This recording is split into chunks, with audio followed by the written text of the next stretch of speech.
On today's episode of You Asked, can any LED TVs match the viewing angle of an OLED TV?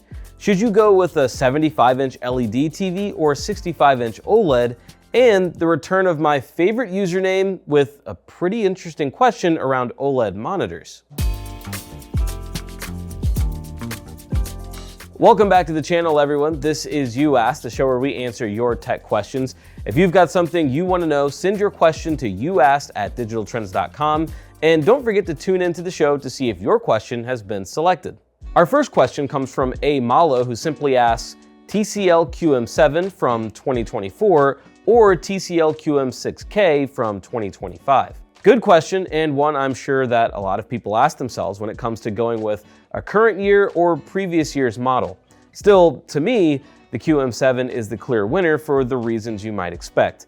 The most important is that it's brighter and has better black levels, so the HDR performance is going to be better.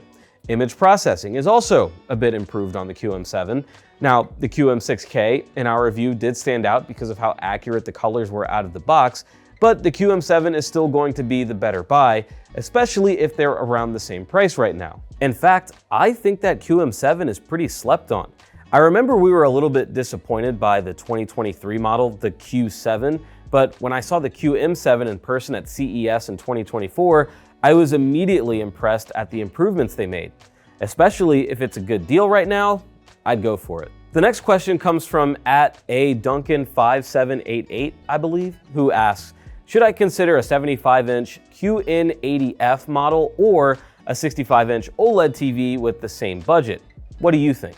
Well, I think it depends a little bit on the OLED, but even a budget OLED TV like LG's B4 or B5 is going to be a considerably better performer than the QN80F.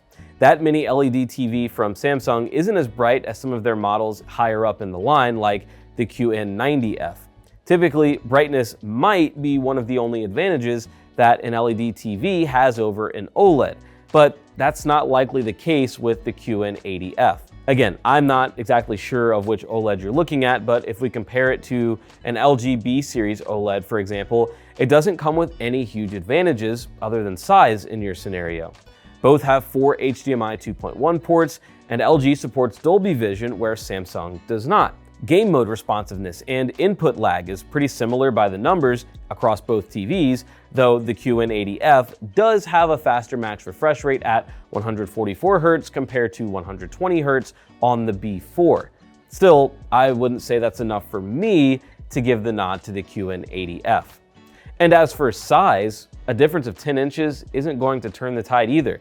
Maybe if you were talking an 85-inch against a 65-inch, just based on getting a more immersive experience with a larger screen, but the image quality of the OLED is just too good to pass up in this scenario. Our next question comes from Jiggle, making another appearance in the comment section saying, I was thinking of getting an LG C4 42-inch OLED TV to use as a monitor.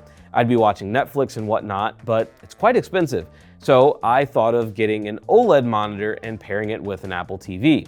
Is this a good solution, and does it hinder certain things? First off, thanks for the question, and second, I would encourage those with experience with both options that Jiggle has listed to weigh in the comments. I think there are a few things to consider here, but let's start with your main hang-up, the price.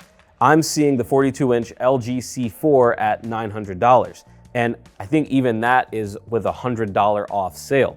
I don't know what OLED monitor you're looking at, but within my search, I found that most OLED monitors that cost less than $900 also came in at sizes a lot smaller, like 32 inches, but honestly, you might need to go down to 27 inches to actually save a noticeable amount of money.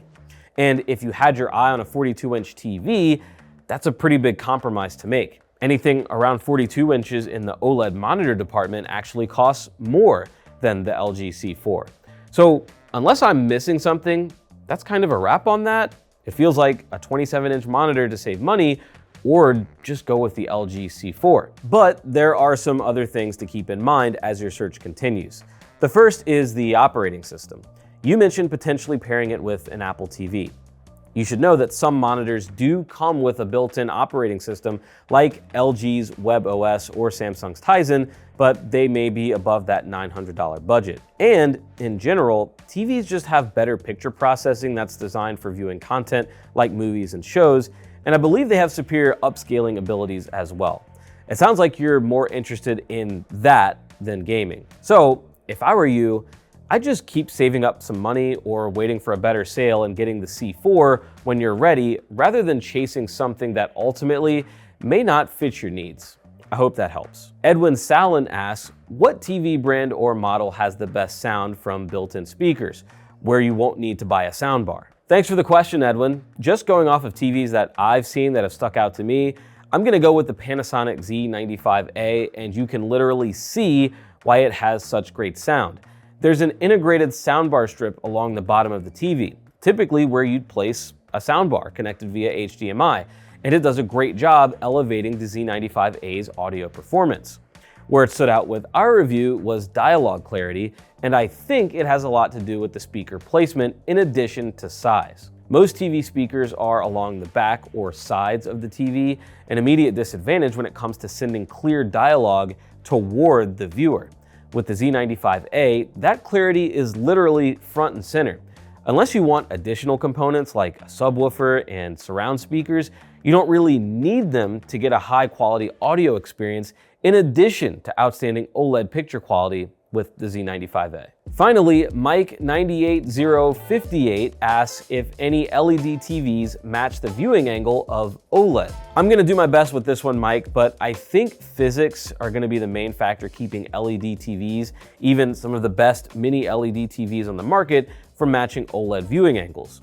Because the pixels in OLED TVs light up individually, they create a more evenly distributed brightness and color source that can be seen easier from multiple angles, including off angle on the side of the TV. LED TVs have come a very long way, but a lot depends on the panel type as well.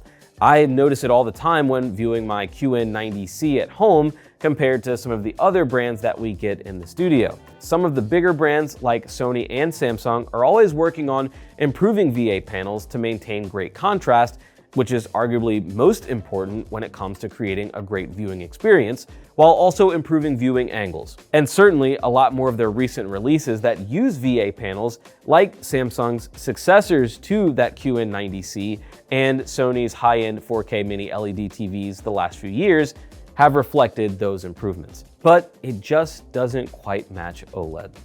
That's it for this week's episode. Thanks so much for tuning in, and even bigger thanks for the questions. Don't forget to send them in to youasked@digitaltrends.com or just leave a comment below. Drop this video a like if you found it helpful and subscribe so you don't miss future episodes. We'll see you back here soon.